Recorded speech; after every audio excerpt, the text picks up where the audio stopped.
नमस्कार बच्चों पिछली कक्षा में हमने पाठ 21 पढ़ा था। आज हम पाठ 21 का शब्दार्थ और अभ्यास कार्य पढ़ेंगे। तो आइए सबसे पहले शब्दार्थ देखें। शब्दार्थ हैं बच्चों, संस्कृत में शब्द दिए गए हैं, उन शब्दों के सामने हिंदी में उनके अर्थ लिखे गए हैं। बच्चों आपको शब्दार्थ अपनी कॉपी में लिखना है और याद करना है। तो आइए देखें। संज्ञा पदानि, संज्ञा शब्द हैं। पहला शब्द है मंत्र। मंत्र का अर्थ है रहस्य। अनर्थ का अर्थ है पाप। संतोषा का अर्थ है तृप्ति। मनोरथा का अर्थ है मन की इच्छा। संभावित का अर्थ है होने वाला। गरीयसी, गरीयसी शब्द का अर्थ है श्रेष्ठ। विपरीत का अर्थ है विरुद्ध। अकीर्ति का अर्थ है अपयश। संचय का अर्थ है इकट्ठा। निधानम का अर्थ है खजाना। बुभुक्षिता का अर्थ है भूखा। सव्य का अर्थ है बायां। छिद्रेषु का अर्थ है दोषों में। क्रियापदानि, क्रिया शब्द है। भिद्यते का अर्थ है तोड़ा जाता है। अतिरिच्यते का अर्थ है अधिकता से होना। वर्जयेत का अर्थ है छोड़ देना चाहिए। निधीयते, निधीयते का अर्थ है प्राप्त होते हैं। सिद्ध्यति का अर्थ है पूरा होता है। आइए बच्चों अभ्यास कार्य देखें। संकलनात्मक मूल्यांकनम, मौखिक कार्य है बच्चों। पहला प्रश्न है अधोलिखित पदानाम समानार्थक पदम वदत। निम्नलिखित शब्दों के समानार्थक शब्द बताइए। नरः, नरः का समानार्थी शब्द है मानुष, मानवः, मनुष्यः। हस्त, हस्त को बच्चों और किन किन नामों से जानते हैं? वही पर्यायवाची शब्द हैं और वही उसे ही समानार्थक शब्द भी कहते हैं। हस्त, पाणि, कर, भुजा। भूमि, धरा, पृथ्वी, धरती, वसुधा। जननी, जननी को माता, धात्री भी कहते हैं या इसका समानार्थक शब्द है। देव, देव को का समानार्थी शब्द है देवता, सुर, वसु। यश, यशः, यशः शब्द का समानार्थी शब्द है सुयशः, सुकीर्ति, प्रसिद्धि, ख्याति।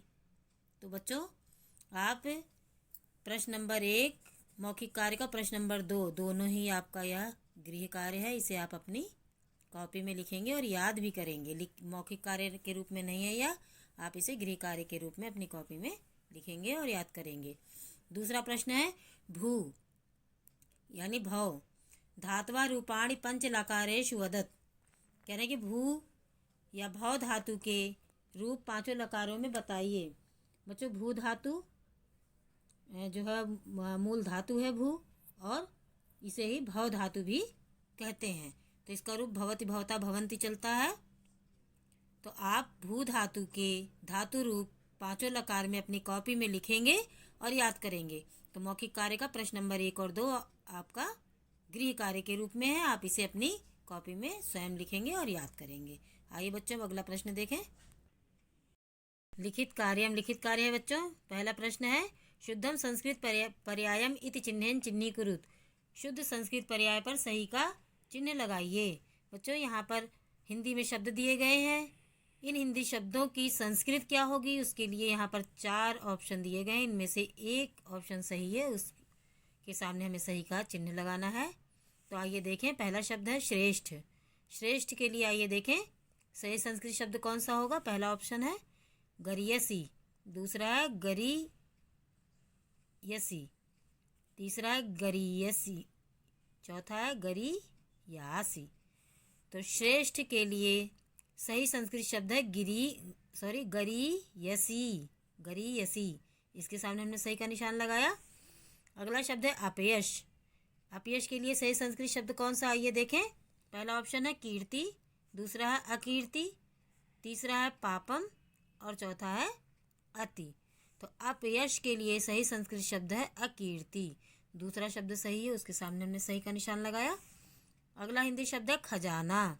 खजाने को संस्कृत में क्या कहेंगे? आइए देखें। पहला ऑप्शन है निदानम, दूसरा है निधाय, तीसरा है निधानम और चौथा है नित्यम। खजाना के लिए सही संस्कृत शब्द है निधानम। तीसरा संस्कृत शब्द सही है, इसके सामने हमने सही का निशान लगाया। अगला शब्द है तोड़ा जाता है। इसके लिए आइए देखिए सही संस्कृत शब्द कौन सा है।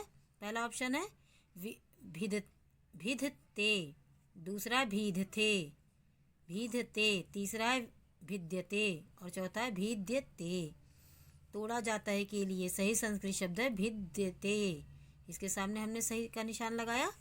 बायां, बायां को संस्कृत में क्या कहते हैं? आइए देखें। पहला ऑप्शन है वामन, दूसरा है सव्य, तीसरा है सर्वत्र और चौथा है विपरीत। तो बायां शब्द के लिए सही संस्कृत शब्द है सव्य। इसके सामने हमने सही का निशान लगाया। प्रश्न नंबर 2 है बच्चों, कोष्ठकात् उचित पदानि चित्वा रिक्त स्थानानि पूरयत। कोष्ठक से उचित शब्द चुनकर रिक्त स्थान भरिए। यहाँ पर बच्चों कोष्ठक में शब्द दिए गए हैं, 2 शब्द हैं, इनमें से सही शब्द कौन सा है उसे चुनकर रिक्त स्थान में लिखकर रिक्त स्थान को हमें पूरा करना है।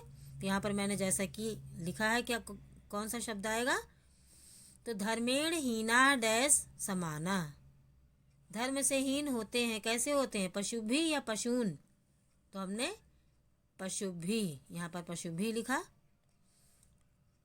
वर्मध्य कपोता शो मयूरात, यहाँ पर मयूरस्य या मयूरात में से मयूरात शब्द चुना, मयूरात से यहाँ पर लिखा कि कल मोर मिलने से अच्छा है आज एक कबूतर का मिलना।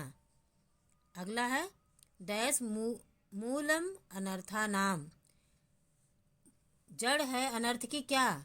लोभो या लोभस्य? लोभो, सॉरी लोभो। लोभो पे हमने सही का निशान लगाया। लोभो मूलम अनर्थाम, लालच अनर्थ का मूल है, अनर्थ की जड़ है। अगला है विनाश काले विपरीत बुद्धि। यहाँ पर क्या आया? बुद्धि आया। इसमें से हमने क्या लिया है? बुद्धि शब्द लिया है, तो बुद्धि शब्द सही है, उसके नीचे हमने सही का निशान लगाया और यहाँ पर बुद्धि शब्द लिखा। तो विनाश काले विपरीत बुद्धि, परेशानी के समय में बुद्धि भी विपरीत हो जाती है। अगला है डैश ही सर्वत्र पदम निधीयते। सब जगह प्राप्त कराता है, क्या? कौन कराता है? गुणेभ्य या गुणैः? गुणैः। गुण के द्वारा ही सब जगह, सभी जगह शत्रुओं में और मित्रों में हम कहीं भी रहें अपना स्थान प्राप्त कर सकते हैं। अगला प्रश्न नंबर 3 है बच्चों, अधोलिखिता नाम प्रश्नानाम उत्तराणि लिखत। निम्नलिखित प्रश्नों के उत्तर दीजिए। बच्चों प्रश्न नंबर 3 आपको अपनी कॉपी में लिखना है। आइए देखें इसका उत्तर। पहला प्रश्न है का पुरुषस्य परम निधानम। कौन पुरुष का सबसे बड़ा खजाना होता है? उत्तर है संतोषा, पुरुषस्य परम निधानम। संतोष यानी तृप्ति मनुष्य का सबसे बड़ा खजाना होता है, धन होता है। अगला प्रश्न है केन कार्याणि सिद्ध्यन्ति। किसके द्वारा कार्य सिद्ध होते हैं? उत्तर है उद्यमेन कार्याणि सिद्ध्यन्ति, परिश्रम के द्वारा कार्य सिद्ध होते हैं। अगला प्रश्न है का सर्वत्र वर्जयेत। क्या सब जगह वर्जित है? उत्तर है अति सर्वत्र वर्जयेत, अति सब जगह वर्जित है। अगला प्रश्न है कै सर्वत्र पदम निधीयते। किसके द्वारा सब जगह स्थान प्राप्त किया जा सकता है? उत्तर है गुणै सर्वत्र पदम निधीयते, गुण के द्वारा सब जगह अपना स्थान प्राप्त किया जा सकता है। अगला प्रश्न है कदा विपरीत बुद्धि। कब बुद्धि विपरीत होती है? उत्तर है विनाश काले विपरीत बुद्धि, विनाश के समय में बुद्धि विपरीत हो जाती है। आइए बच्चों अगला प्रश्न देखें। प्रश्न नंबर 4 है विपरीतार्थक शब्दानाम मेलनम कुरुत। विपरीत अर्थ वाले शब्दों का मिलान कीजिए। विपरीतार्थक शब्द या विपरीत अर्थ वाले शब्दों का मिलान कीजिए, यानी ये विलोम शब्द हैं बच्चों। तो यहाँ पर हमें का स्तंभ और खा स्तंभ दिए हैं। का स्तंभ में जो शब्द दिए गए हैं उन शब्दों के विपरीत जो शब्द होगा उसके साथ हमें यहाँ पे मिलाना है। जैसे पुण्येन, पहला शब्द है का में पुण्येन। पुण्येन का उल्टा क्या होगा? पापेन। यहाँ लिखा हमने पापेन, नंबर डाला, पहला नंबर। धर्मः, धर्म का विपरीतार्थक शब्द क्या होगा? अधर्मः। अर्थः, अनर्थः। दक्षिण हस्ते, वाम हस्ते, गुणये, अवगुणये। इस तरह से आपको अपनी किताब में मिलाना है। प्रश्न नंबर 5 है, अधोलिखितानाम शब्दानाम लिंग विभक्ति वचन च लिखत। कह रहे हैं कि निम्नलिखित शब्दों में के लिंग विभक्ति और वचन लिखिए। यहाँ पर बच्चों पदान यानी शब्द दिए गए हैं। लिंगम, विभक्ति, वचनम, लिंग और विभक्ति और वचन हमें बताना है। तो पहला शब्द पुण्येन, इस कौन सा लिंग है? पुल्लिंग है, विभक्ति तृतीया विभक्ति है और एक वचन है। पशु भी पुल्लिंग है, तृतीया विभक्ति है और बहुवचन है। गुड़ीशु पुल्लिंग है, सप्तमी विभक्ति है और बहुवचन है। कार्याणि नपुंसक लिंग है, प्रथमा और द्वितीय दोनों विभक्ति में है बच्चों और बहुवचन है। मनोरथई पुल्लिंग है, तृतीया विभक्ति है और बहुवचन है। छिद्रेशु पुल्लिंग है, सप्तमी विभक्ति है और बहुवचन है। तो बच्चों आज मैंने आपको पाठ 20 के शब्दार्थ पढ़ाए और अभ्यास कार्य कराया और समझाया। तो आशा करती हूँ आपको अच्छे समझ में आ गया होगा। बच्चों आप प्रश्न नंबर 3 और शब्दार्थ अपनी कॉपी में लिखेंगे और बाकी सभी प्रश्न जो हैं उसे आप अपनी किताब में ही लिखेंगे और साथ साथ याद भी करते चलें, क्योंकि परीक्षाएं शुरू होने वाली हैं। तो इसलिए आप तैयारी करें जिससे आप अच्छे से पेपर दें और अच्छे नंबर लाएं। आशा करती हूँ आपको मैंने जो भी समझाया और बताया आपको अच्छे समझ में आया होगा। इसी के साथ धन्यवाद।